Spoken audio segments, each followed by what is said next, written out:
There you go. And however, I guess when Pamela gets here, however you want to introduce her, but she's coming, so I'll go ahead and say that she's going to be part of the show at the beginning, and then you can just, when she gets here, you can let her come in, and however you want to do that. Does that sound good? That sounds perfect. All right, so I think we're ready to go. Good morning, everybody, and welcome to the All Souls Community Forum, coming to you from All Souls Unitarian Universalist Church in Kansas City, Missouri. I'm Joe Robertson, a member of this church and a member of the Forum Committee, a forum that for nearly 80 years has sought out important conversations promoting critical thinking on the most compelling and challenging issues of our day.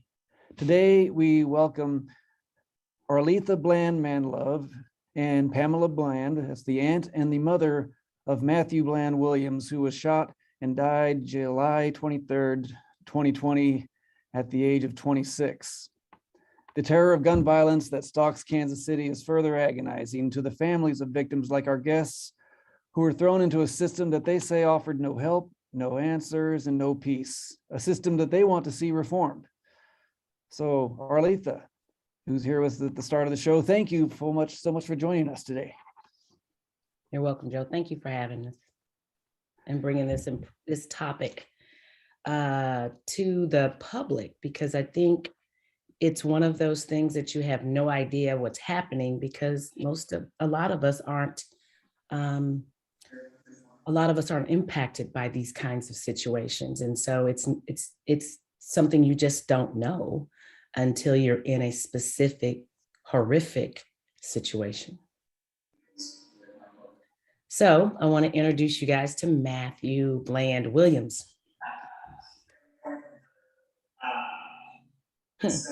And he was very gregarious. He had a really interesting personality, extremely inquisitive and curious about life and all aspects of life, kind of not held down by our general norms. And when I say that, he was almost unteachable. And I say that because he was so very smart academically from the jump that he would fall asleep as a little kid in the French magnet and wake up, take a test, ace it, spoke fluent French. He just really had a hard time being challenged. And I think at that time, the system's understanding how to meet his curiosity. And he, of course, in immaturity, having a hard time, making this information known in a way that was palatable to a classroom. So he was very, like I said, bright, energetic, sweet. And as he grew and was becoming more into himself, he really started to determine for himself what was next. He dropped out of high school in his junior year, I believe, and then went back and did his GED. He was one of the highest scoring GEDs in the state of Missouri. And he started to get into the purchase of cars and working towards a broker's license at the time of his death, at the time of his murder. And he was, like I said, just working through how to be a young African-American man here in Kansas City and in the world. We were given a call on July 23rd. We were celebrating my brother-in-law's birthday. And we got a call from his significant other at the time. And she just said, Matthew's been shot. And she would not articulate too much more than that. We tried to find out where he was. And it was just unclear. He had already been taken at that time in an ambulance. However, at the scene, there were, of course, police officers and detectives. And we were instructed to go to Center Point Hospital. So we're in Midtown Kansas City, Missouri, not too terribly far from All Souls Church. And we jumped on the highway, and all the way there, communicating back and forth with the girlfriend who seemed to be communicating with someone in authority, because they were like, we think he's at Center Point. We think that's where they're supposed to take him. It was just really unclear. And all of this happened in Independence. And so we got to Center Point and asked, was he there? And they were like, well, we don't know. We don't have anyone by that name. And so then I said, okay, is there a young African-American male here who was shot? And so they were like, well, there is a young man here. He's being worked on. I said, okay, so where does his mother go? And they said, no, his mother's already here. His family's already here. And so, I went back out to the car. I called the scene and the girlfriend again, and they were still like, no, he's at Center Point. And so went back in. So I went in 3 times trying to determine, was my nephew there? I got a second response and a third response of, he's not here. There was another person that was shot in a similar area. He is at North Kansas City Hospital. So at this point, many family members have been called. They're all en route. Some of them were actually in the parking lot parking, and we all went over to North Kansas City Hospital. At this point, we're an hour and a half in almost, and we get to North Kansas City Hospital, which was a journey and lots of construction. And North Kansas City Hospital does the same thing. We have no gunshot victims here. And I'm like, okay, I just left Center Point. They told me there was somebody here that was shot. We're just the family. I have his mother. We're trying to determine where he is. And they're like, we have no gunshot victims that have arrived here in the last several hours, because I was being specific. It was after 6 o'clock, and and they were like, oh, we don't have anybody that was here and or that is here. In that route, I had reached out to other people because we were getting no real information about where our loved one, where my sister's son and my beloved nephew was. I mean, we had no idea where to go. We then reached out to other people that we had relationship with, and that is how we found out that Matthew was in fact deceased, and that he was in fact at Center Point. So we had to all, there was very physical reactions to the news.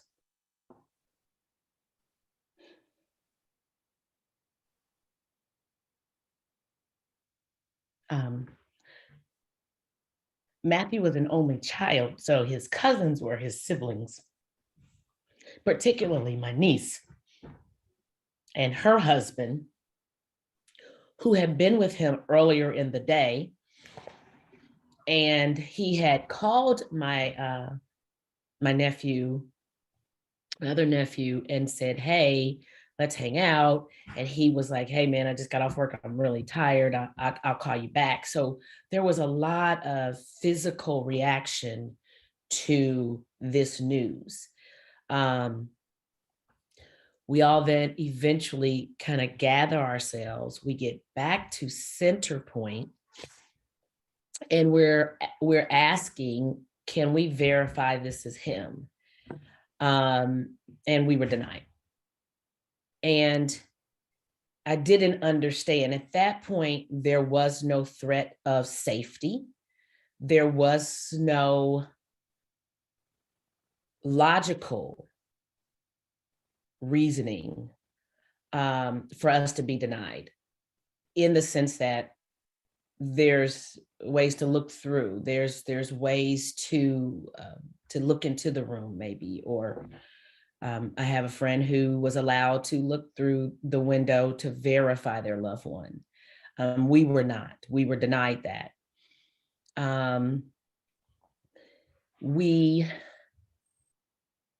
did not see Matthew's body until the day before his funeral. He was murdered on the 23rd of July, and it was the 28th of July before we were able to see his body. I was able to see his body. It was really difficult in those days to process a loss that was, for us, unverified. Fingerprints are a process. ID is a process. For loved ones, there is an emotional process. There is a verification because it's emotional, and because it is family, and because it's who you care about, whether they're family or friends. And we were denied that. I truly believe these entities were thinking they were following a process. And I get that they all need a process.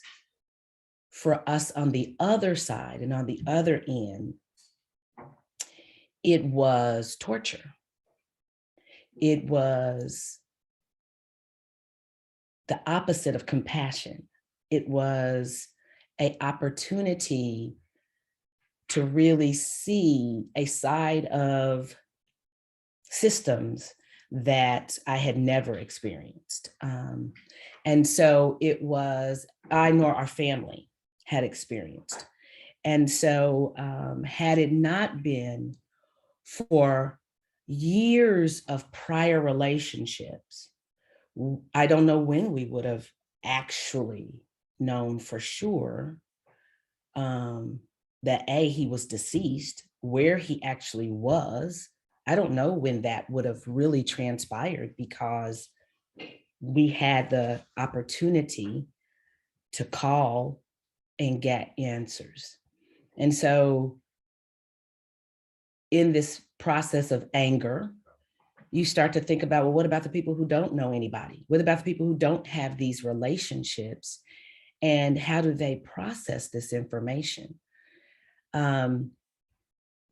It was, that was a failure. That was a failure for me on the hospital's part. Now, I will say, the young lady at Center Point, I honestly believe it was not malicious. It was not malicious. It was just the process. And even after the threat was gone and we went back and Matthew was definitely deceased, the young man that shot him was in a completely separate hospital, and there were no other people of threat anywhere around. Still being denied the opportunity to see our loved one was an uncompassionate process. And then we fast forward to the next morning, and we get a call because he was a donor and had been a donor since he was 16 on his license, or his ID, his driver's license. And wasn't shocking. And so we spoke with Midwest Transport Network about the donation of the organs that they could utilize, which were supposed to be eyes and long bones. And that was really it, because he had already passed away. So there were some organs they could not harvest, which kind of gave us a bit of relief in that moment, that there was something good coming out of this horrific moment in our lives. And my sister went through a very long, about an hour's worth of questions, compassionately, questions to figure out all that was going to happen in that process. And she found Midwest Transport to be, again, compassionate about how they approached the situation. And I think it was 2 days later, they called us back to say all that they had harvested were not going to be utilized because he had COVID. And I was on the phone with the funeral director when they called me to tell me that. And the funeral director did not know that at that moment. So Matthew's body being released back to the funeral home didn't have the proper tagging to say he had COVID so that they could invoke their COVID protocol. So I told the funeral director, and she literally was like, oh my God, I have to hang up. And then she said, they're calling me now. So I got the call, then the funeral director got the call, which is out of process. And so what they were able to harvest was now unusable. So that felt like, in that moment, another blow. It was really difficult.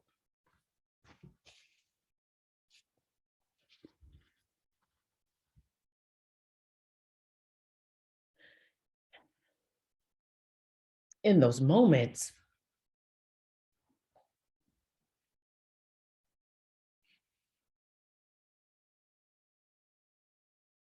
for us as God-fearing people, you're trying to figure out how to make sense of something you're not truly 100% sure that's really even happening to you, but you're following the words and you're doing the processes that are necessary. And excuse me. And so in that moment where you think someone else's life will be benefited by this beautiful life that's no longer here, only to find that that's not the case. So as the main point of contact, kind of to protect my sister, in deeper conversation with the funeral director, they harvested a little more than they had initially mentioned to us,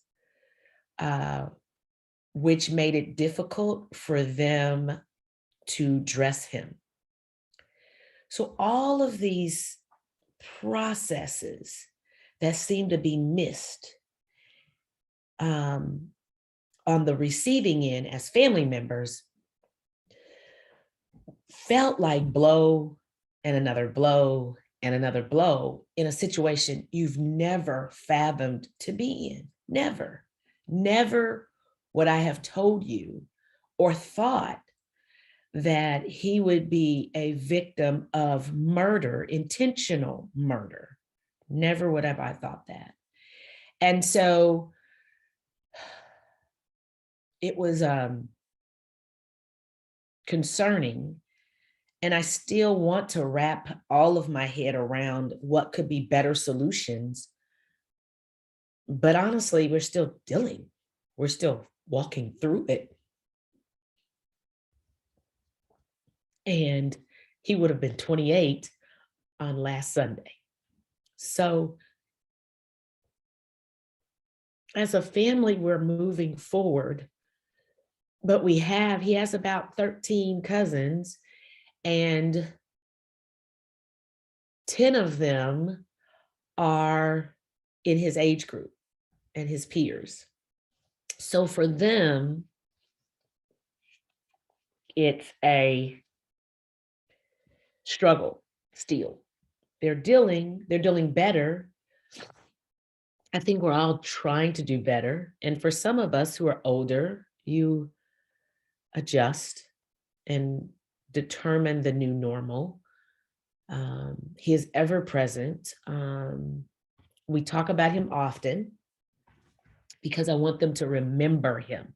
I want them to not think about the end, but think about all the processes and all the play and all of the arguments and fights and disagreements and playtime and dance offs and all the other ways in which they were able to interact with him and give light to my sister who lost her only child. We went then through the system of the court. And I will say that it is not what I thought it was, especially as Matthew being deceased meant that most of anything that was said in his defense would be considered a second party or third party. And so there was the way in which they talked through that situation that was really hard. It was just hard. And to find out the young man had shot someone before and things like that just seemed to remind us of a part of the system that is still needing some work. And it's a lot. It's a lot to process, and it's a lot to walk down. And the hope is that we will have more conversations with these entities soon about any ways in which to improve that, because that whole process was nothing of what I thought felt helpful, concerning, or even heard. It's you become completely invisible as a person who's got someone in a tragic moment. You just feel completely invisible. And my mom was a state senator. You learn early to walk a fine line, some of us, because you don't want to throw out names and try to say, I'm, because that is not the way in which we were taught to walk through our lives. And so we were fortunate that we had relationship with people that we could call to get an answer, just an answer. We couldn't even get an answer of, is he at this place or that place? Is he alive? Where was he shot? We got none of that until about 11 o'clock at night. The incident happened at about 5-something in the evening. So that was a long time to go around trying to figure it out without anybody offering something that was a little more concrete. So, it was just one of those things you just don't know until you're there and in it. And it was, I think it leaves opportunity for us to really look at these systems and figure out, is there a way to improve them so that people can have some kind of opportunity in those moments to talk to somebody that can help them, like hospitals and police are supposed to. Ready? Okay. So I'm gonna introduce Matthew's mom. Pamela is here. So, and you don't have to say anything if you don't want to. Uh-oh, I'm gonna get you in screen. We're gonna get a little closer together there, sis. Where are you going? So we're live. And look here. And there we go. So everyone, this is Matthew's mom, Pamela Bland. And Good We, morning. I apologize for being late, but it's been kind of a hard morning. Yeah, well, as a host here, we welcome Pamela. Thank you for joining our discussion. And Arletha has really described a lot of the difficulties with the process and how you couldn't get answers from the hospital and the police. I guess if you would just like to add anything that was particularly difficult or anything that you want people to know from your particular experience that night and since then.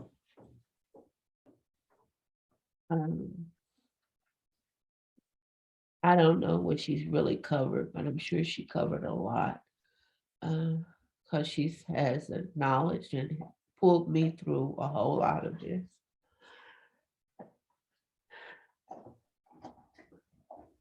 And maybe if you would just want to talk, what was the most difficult part for you? What was the experience that you think most people should be aware of?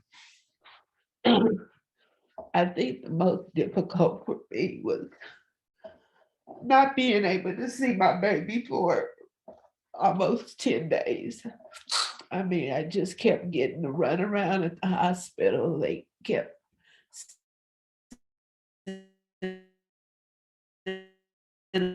back and forth, and I'm sure she's already covered this.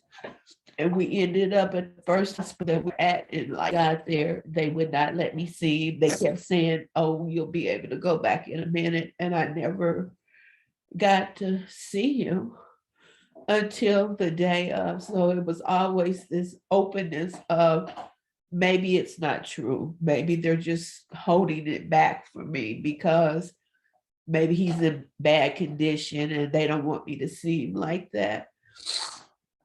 But I did not see my baby until I stepped into the funeral home. And they did an excellent job on it compared to what he was brought to them looking like. And so I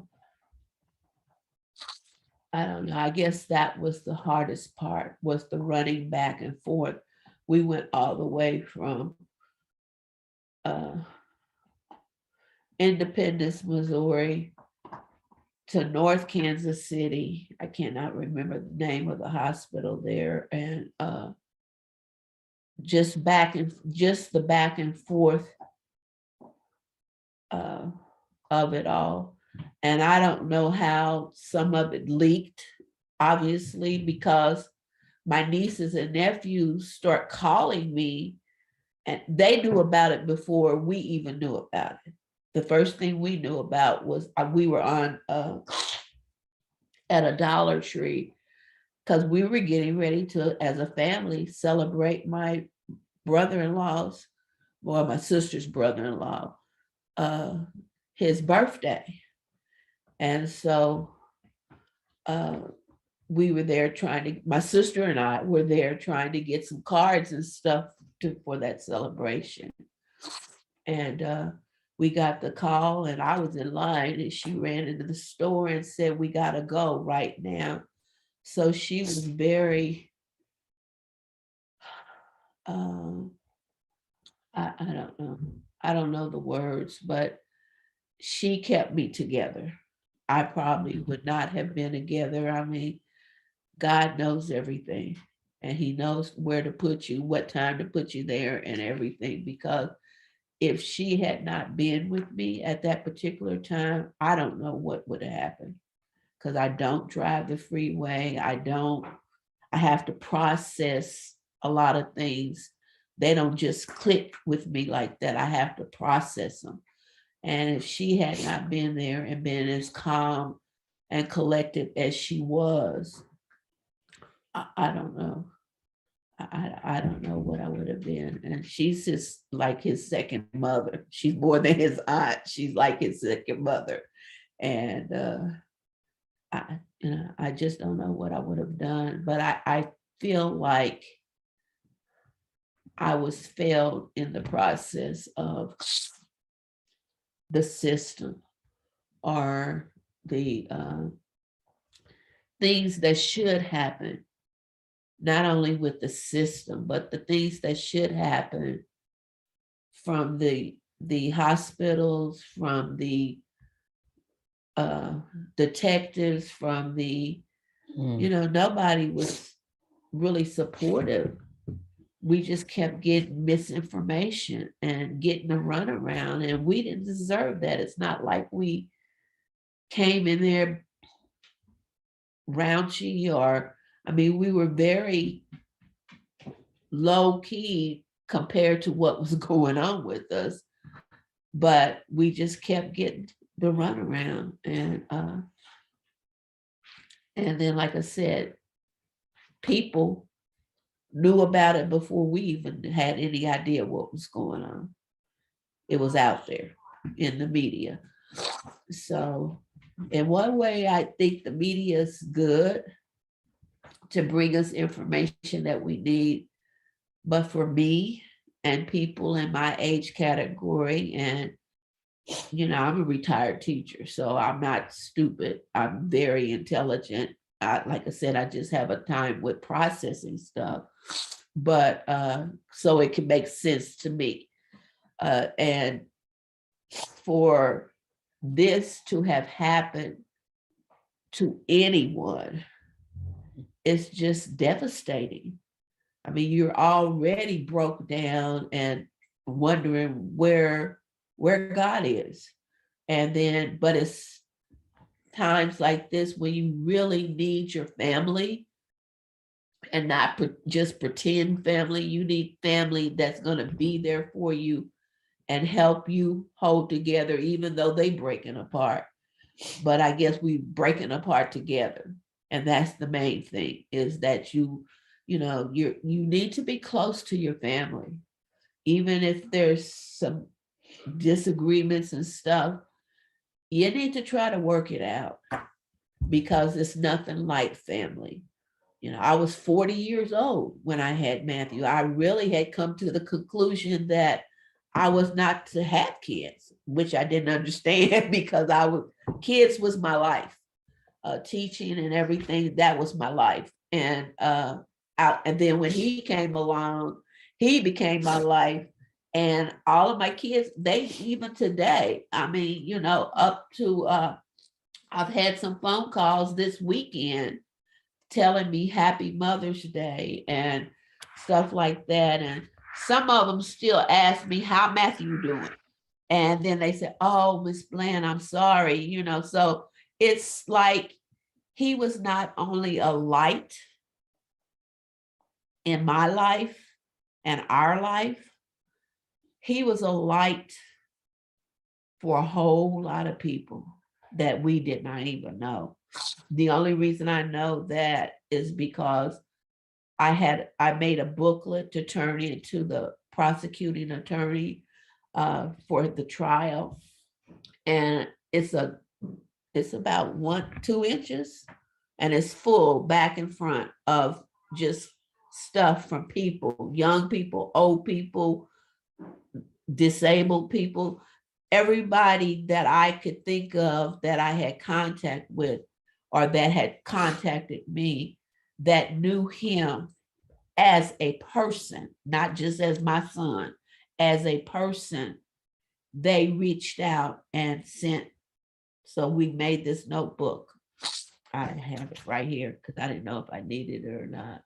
But he and my sister, when I didn't even know I was pregnant, but she went to the doctor with me because it's like something ain't right. And so she went to the doctor with me, and she also went to my first sonogram and everything. And so she knew, I'm thinking she knew he was a boy, but she just knew, she named him Skittles. And he went by that name. Come to know, people in the world, in his world, knew him as Skittles. And she said she named him Skittles because he was such a bright light. It was just bubbles. When she saw the sonogram, it was just bubbles all over everywhere, just different color bubbles. And it was interesting when I had people write these remembrances of him, how many people brought that out, that he was an inspiration. When he walked in the room, you knew he was there, because he just brought a light with him everywhere he went. And that was so inspiring. And that kind of kept me together too.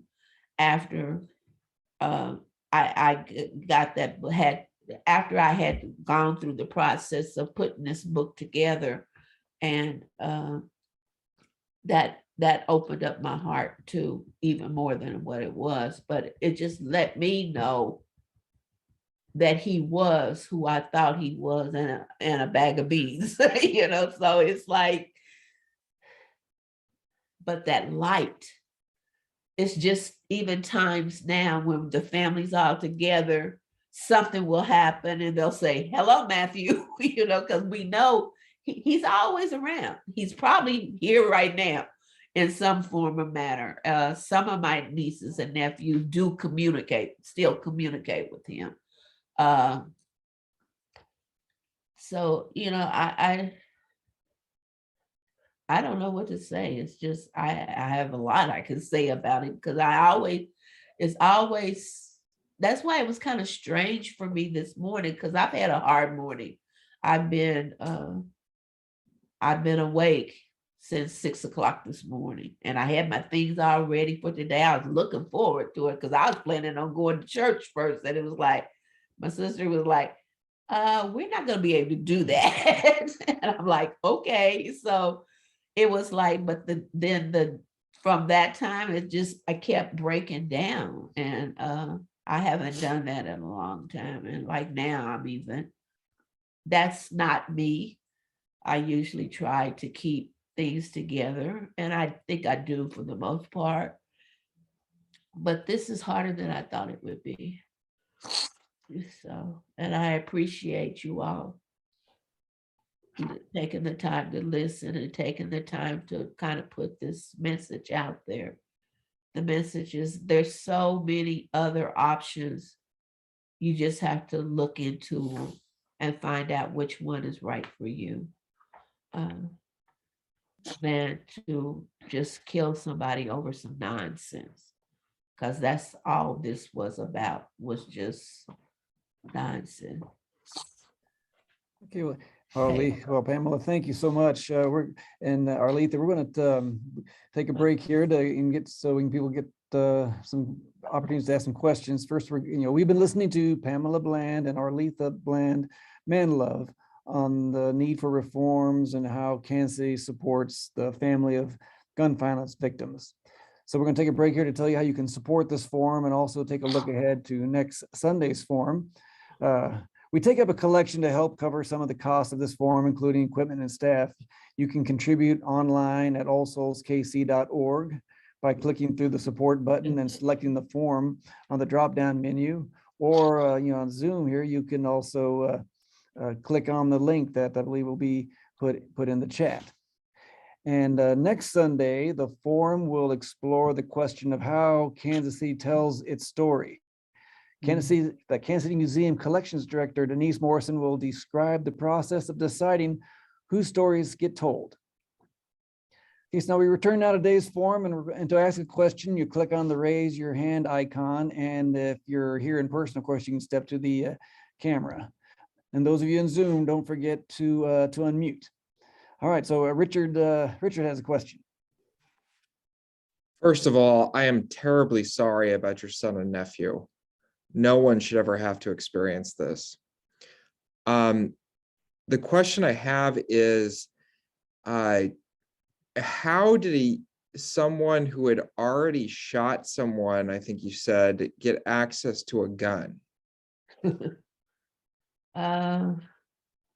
It's even deeper than that. I don't know. That's one of the questions. It's like, he never should have had access to get it. He was on probation. As a matter of fact, he was on probation when he decided to kill my son.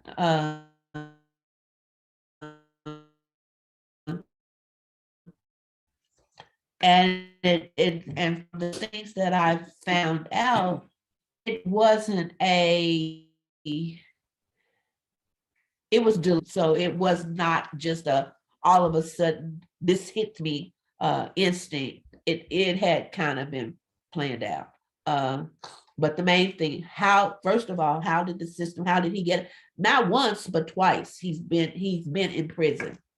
He has been in prison since he was, I think 13 years old, 16. 14 or something like that. But I don't think that really mattered. But he's been a part of the system for a long time. And I think the system, it's not broken, but it definitely needs some healing, because I think he was on probation the first time because they were trying to put him as a juvenile, give him a chance to go and do, and he did what he was supposed to do. So he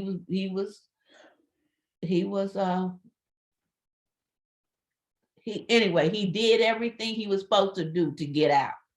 And then once he got out, he did something else, and I don't think he was actually put in jail, but he did get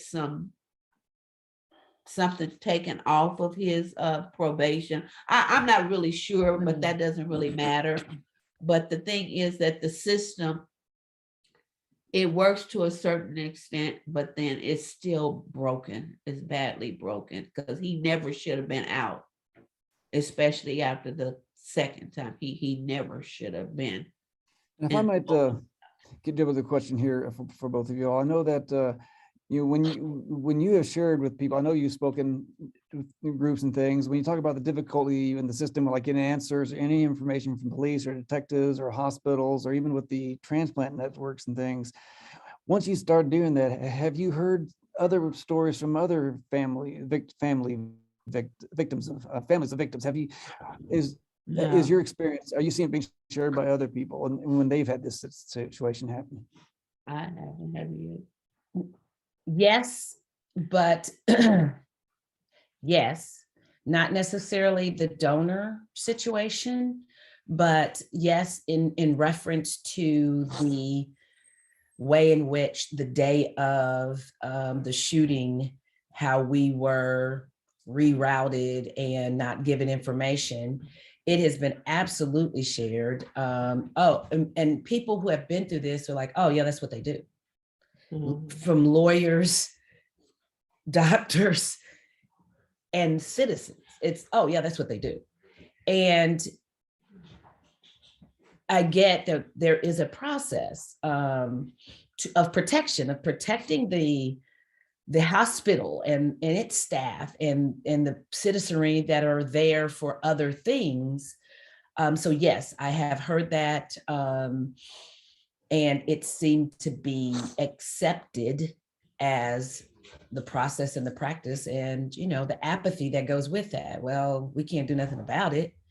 And I think that is where the misnomer is, that there is an opportunity to try to get more information of why this process was put in place. And then is there a way now to update that process, given the way things are today from security on? Is there a way to update that process so that the families are not victims themselves again by those processes? What kind of interest, I know there was at one point, there was a task force that was put together to work on this. I mean, what kind of interest have you really gotten from the prosecutor's office or the police departments, detectives, and hospitals to try to make things better for families? I definitely have not, and I don't think we have not as a family really reached out to ask more questions. Again, we're still trying to heal through this. Right. And it is one of the harder things to go and have conversation about, because when you're extremely emotional about it, you put people kind of on edge. They're not able to really work through it, I think. So I have not heard any outcomes of the task force. I have not heard anything more about that. And I think that we're just now getting to the place where we can go and begin to have these conversations and make some requests of explanation so that we can help them get to what is happening and is that still necessary, and are there other options in today's world? And I know you're familiar or have grown more familiar with just the community and how it in your neighborhoods and things, people you're familiar with, that there's already a kind of a crisis of trust in, in police, working with police and working with investigators, and that so the process that you've encountered here, does that damage the any efforts to try to improve that trust? And what do you do about it? I definitely think that in our situation, we specifically started to deal with, from the night of the murder, we were dealing with two detectives. We had a detective that was assigned to us that night and for about the next week, and then he's moved on, and then you're left with the sergeant. In our initial encounter, the first detective was compassionate. He was compassionate, and he returned calls even on his off days, because we don't know his schedule. So he returned calls on his off days. The sergeant was not very good at the communication. Your loved one has jewelry, your loved one has clothes, your loved one, and the clothes we weren't worried about, but there was, a necklace, a specific couple of necklaces that he wore all the time that we had no understanding. Again, we are not familiar with this process. This is not our lives. This is not my everyday or my every year or my every lifetime. This is a once in a lifetime situation that we've encountered. And so, having a liaison that says, okay, this is how there's ways to make those things a little more palatable while still remaining the police. I don't know that in any way improves my thought of police. Police are necessary. We need them. I think that I believe the majority of the police are doing the best they know how to help shepherd our society in ways to keep people safe. And we experienced both. We experienced someone with compassion and would answer questions and would do the best he can. And we experienced someone that was not that in that moment. And so it did not reinforce. All of my life, I've said there are things that I don't ever want to encounter: the police and the jail and a judge, because that's not the way I want to live my life. And so, although I know judges and 2 police officers, I think at this point, and a couple of sheriffs, that's not people that are in our family. That's not an industry or a career that people in our family choose. So as a result, I don't have strong relationships with police officers. Most of the time when I've encountered the police, it has been through positive situations, helping with a walkathon that I was sponsoring or things like that. So I have not had to encounter police in situations that were harder or rougher, other than the marches in 2019, where, that wasn't always a good way to see them, as seeing us as protesters as hostile. So no, it didn't help or reinforce the police are the go-to folks when you're in trouble. It did not reinforce that for me. And did you ever get any good explanation or as to why the hospitals were having, the misinformation was going around? Is there anything that can be done about that? No one reached out. No one reached out. No one, no one reached out. No one really reciprocated our concerns, because in the initial, we're fighters. So, and when I say fighters, I mean in that good sense of, hey, this is what was missed and we did not get a reach out. So again, I think we're getting closer to the ability to really go back and dive into that. I am certainly closer to being able to do that. All right. Hey, now Craig, did you have a question that you wanted to ask? Should I say that one person did reach out? Oh, well, yeah, if somebody did, I don't know. Yeah. I'm sorry, my sister had a I can different. say that, and I thought I had shared this, but it's been 2 years, so. But there was a man from the hospital that did reach out to me, but not being negative or not, but he was a very, very nice man. But the reason I think he reached out was because he had had situations with my mom. I think he was on some kind of medical task force or something. And my mom, when she was a senator and a legislator, and my brother, um, they have always been advocates for the community and advocates for health issues. And I think that's the reason. I could be wrong, but he was such a nice person. And I can't find his name, but he was, and he did reach out. And I don't know if that's because, he knew mom personally. And he knew that we were a part of that family. So I don't know if it was a legislative move that he reached out or just a personal. It seemed like it was just a personal reach out, and he just happened to be at the hospital, work at the hospital in some manner. So, and then the group, what is it? Women, Mothers Against Crime or Mothers Against Violence. Mhm. Mothers Against Violence. That's true. They have been very helpful. That's true. They actually gave a balloon, even though it was raining down cats and dogs. They still were there with us, and they had reached out. We didn't put the thing together at all. They did. And With they work. had reached out to people that were close to us, ministers, legislators. They had reached out to a lot of people. And even though it was pouring down, raining, we were able to have this balloon release and just have people speak on and I think there was some reporting group there.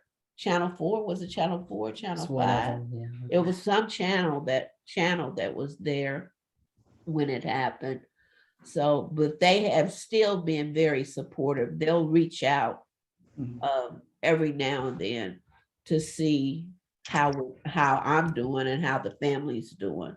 So that's Let them answer. huh? Somebody's got a question. I think that Craig, you have a question? Yeah, I do. Actually, two. First of all, through the investigation they did, were they able to determine what the motive was? And two, were they able to successfully prosecute the other guy? Yes, they were able to prosecute him. The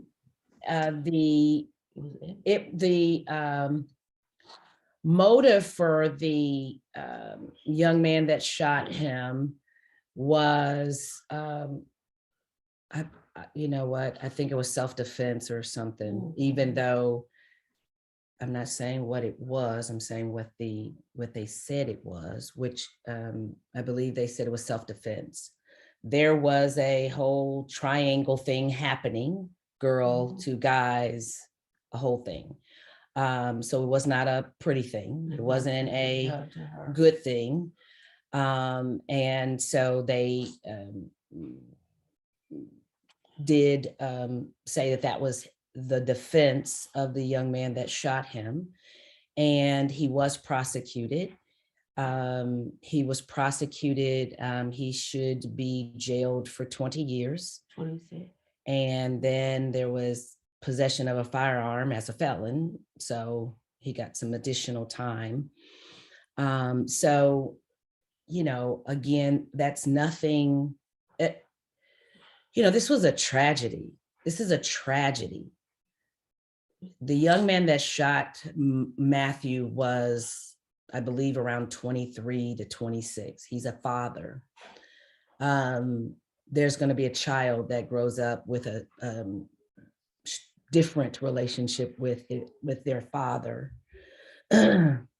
So it's a tragedy. And although I'm really angry that that young man thought that that was the only solution, that was also the reason why he should not be out on the streets, because he only thinks he the had shot solution somebody is to utilize a gun as opposed to any other mechanism of communication, or even when we feel threatened, we don't get the right to just take someone's life.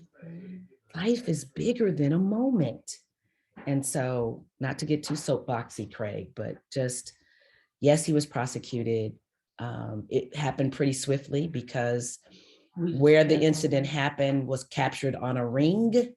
And so it was all there. So what was initially said by the young man when he was found shot, which was away from the scene, was then found to be inaccurate based off of the ring that was there in the video.